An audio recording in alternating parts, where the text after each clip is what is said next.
Hey there everybody, Grant here again. In this particular video, I'm going to talk about something I touched on in a previous video. I mentioned there's a couple different important components to really creating wealth, and one of the key concepts to keep in mind is it's not about how much money you make. It's about how much money you keep. And so I wanted to go into some details to what it is I meant about that and how you can take that information and apply it to you in your given situation. Now, I work with a lot of people who want to have more money, increase their net worth, their passive income, and just basically create wealth, make it so that money's just one less thing they have to worry about in life. And I think that everyone should do that. Now, I can figure out how far a person really needs to go and the probability of that happening pretty quickly just by determining what it is they're currently spending their money on. Because here's the thing, I have never met someone who, if they come into money, if they start making a lot of money, that it changes the way that they spend money.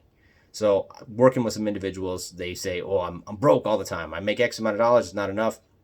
I take a look at what they're spending their money on, and I make them track their money, which I talked about in previous videos, and they're surprised to figure out just how much money they're spending on fast food or going out to eat, things like that. And what we're starting to realize is, what I help them to realize is that if they have more money, they're going to spend it on what they're currently spending it on. Maybe not food in per se, and I'm not saying don't spend it on fast food periodically, but they're really not buying fast food. What they're buying is convenience. They're buying a quick solution.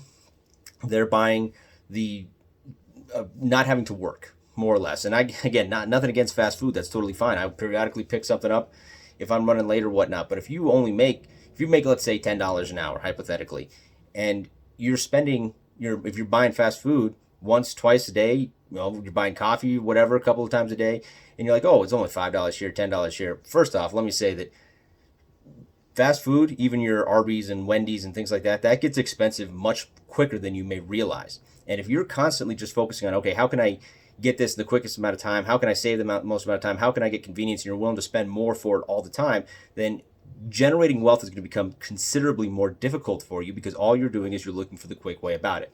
Now, am I saying that you can't get wealthy if you eat a lot of fast food? No. Am I saying that if you give up fast food that you're going to become wealthy? No. But when you start tracking your spending, and I've done this with hundreds of people, so I know this, I've seen it time and time again, and it always holds true, is that having more money doesn't really change the way that we spend money or the way that we view money. It just enhances what it is that we're making our own priority currently. So how does this fit into, it's not about how much money you make, it's about how much money you keep? Well, looking at these situations, I know people who make six figures and they're living paycheck to paycheck because they're constantly, when they were focusing on just, getting by and doing things quickly and whatnot, and buying fast food, they're spending a good chunk of their money on fast food per se. Well, then they start making more money. Maybe it's not Wendy's and McDonald's anymore. Now it's going out to dinner 3-4 times a week. And then it's nicer restaurants. As they make more money, it's just the same thing to a higher caliber. Likewise, people who are focusing on, okay, what money can I take and can I invest? Or what money can I take and put into a savings account of some kind? Or how can I get some money together so that I can purchase something that will make me more money? Now, even if it's only a couple of dollars here, a couple of dollars there, when they have that mindset with money and that shift, when they have a little bit of money, then as they get more money, that compounds, that expands, and instead of making a few dollars return, they're making hundreds or thousands of dollars in return. I can speak from experience that when I took over in sales, I made good money. I didn't even bother to track my money. I just bought what I wanted whenever I wanted. So it's like, I have the money for it. I have the money for it. And the amount of money that I wasted just because I didn't want to think about it or it was convenient blows my mind. It staggers me, because now that I have a high level of awareness, I realize the opportunities that I had that I totally missed, and how could I possibly be going from paycheck to paycheck, for lack of a better term, when I had so much money coming in. And with that, I know, like I said, those people who are making six figures, but they're going out to dinner, spending $100, $150 per person every night going out to dinner because they make a lot of money. Why the heck not? But if their income goes away, they're hosed. So as we're someone else who makes half of that amount of money, I know people that don't deprive themselves. They still have nice things and whatnot, but they focus on how they spend their money differently, and they spend it on things that make them money. They're cognizant of the situation they find themselves in, and they actually have more money in the bank, less debt, more assets, both liquid and otherwise, than people who make twice the amount of money they do. So again, it's not that person A is in better shape because they make more money. They're actually financially in a tighter position than person B. And it's because they keep digging themselves farther into a hole. Person B, and this is not as for instance, I know people that literally make twice as much as other people, and the people who only make half as much in every area of their life are better off. An example is I had a client that some years back we were working with, wanted to make more money. They asked me, and I asked them why. Why is this so important to you? And they said, well, I want to be able to live like you do. And I had, at the time, I had a nice 2-bedroom apartment in a nice part of town, nice clothes, nice cars, all this stuff. And they said, I want to be able to live like you. So we tracked our funds, and it turns out, again, they wanted to make more money so they could live like me. They wanted to make my kind of money.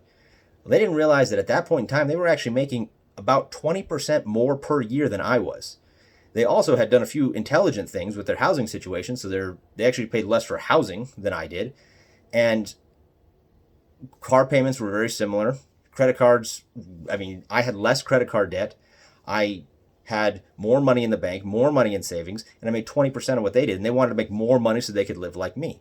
When they could actually live like me and 20% better with the money they currently have, but they didn't understand that. So I cannot stress this enough, how important this is if you want to build wealth, if you want to have more money. Now, there are, of course, I talk about some products and some things like that. There's some courses out there that you can check out some of the videos that we've had where shows you ways to make money, create passive income. And I believe having a ton of different income streams, and that is completely invaluable.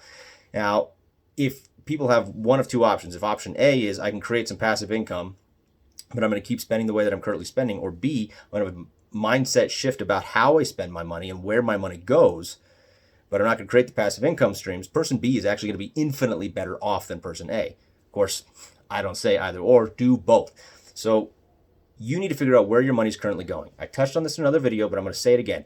You need to get a spiral notebook and you need to physically write it out. I don't care if you've got the app or you're putting it in your computer. No, you need to physically write every single day. Go into your bank account and see if there have been any automatic withdrawals. If you pull out cash, if you use a debit card, credit card, I don't care. Every single nickel you have goes down into a notebook. After that 30-day period, the first thing you need to do is say, okay, looking at this, what are my absolute necessities? That's going to be your housing costs, your car payment, or transportation, better yet, because maybe you use public transport or something like that. Housing costs, public or transportation, insurance, and your food, and then any additional debts that you have to pay kind of thing. Utilities would be another one as well. Just like the absolute core necessities, and figure out, okay, once you've got that number, and I'm going to use some arbitrary numbers here. Let's say your number is $4,000 a month. That's all the money that you spent over the course of a month. And you look at that and turns out $2,000 of that is going to be your housing, your utilities, your insurance, your transportation, and your food. And then you take that amount of money, $2,000 in this instance, divided by the $4,000 total, which means you're spending 50% of your money on base necessities. Everything else is add-ons. And I'm not saying don't have add-ons. Have that additional stuff. That's fine. But you need to know how much of your money is currently going to your base necessities. Then you assess it from two different positions. One, am I spending too much of my base necessities? If you're going, holy cow, my food is outrageous because I'm buying fast food all the time, I'm going out to dinner, then you have an opportunity to cut that back. If you go, okay, nope, everything seems right, then you can look at your additional things and figure out where am I spending my money that I don't have the ability to invest and whatnot. Now, if you're spending 80% of your money on absolute necessities and you're not going out to eat and there's no way to cut it, then obviously focusing on making more money is your first and foremost priority. However, that's almost never the case. Working with people, it's not uncommon that I know people who literally cut their expenses by a few $1,000s a year in a matter of an hour simply by doing this particular task. So once you do this, your mindset will money about change. You'll actually keep more of the money that you're already making. And if that's the case, again, this talking about people that spend an hour of their time, it equates to about $2,000 in savings a year, and that's not that big of a stretch on how these people do that. There's nothing they can do to make $2,000 in an hour, but it changes their mindset. And it allows them to keep more of their money. They can now take that money and put it towards other things.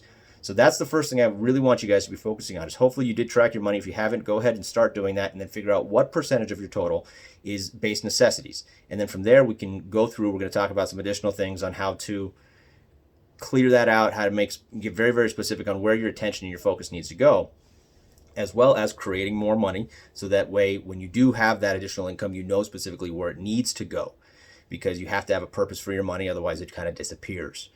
So that's the first and foremost thing. You have to increase your level of awareness with money. So that's what I would task you to do. And I just kind of wanted to put that out there for you guys this particular week. I'm going to be coming out. I've got a couple other videos that I'm working on and what have you as well. So pay attention to those. Make sure if you're interested in either just the concepts, the core ideas behind creating wealth and whatnot, or if you're interested in some of the additional products that are out there that are very, very inexpensive. Usually they're $30 or less for the most part, but they allow you to create considerably more money than that. I bought a course for $27, and it made me $700 over the course of a year. Pretty good return on investment. So there are some of those things in there in the other videos, so go check those out. But make sure you click the subscribe button so that you get those notifications and what have you, and look forward to seeing you guys next time.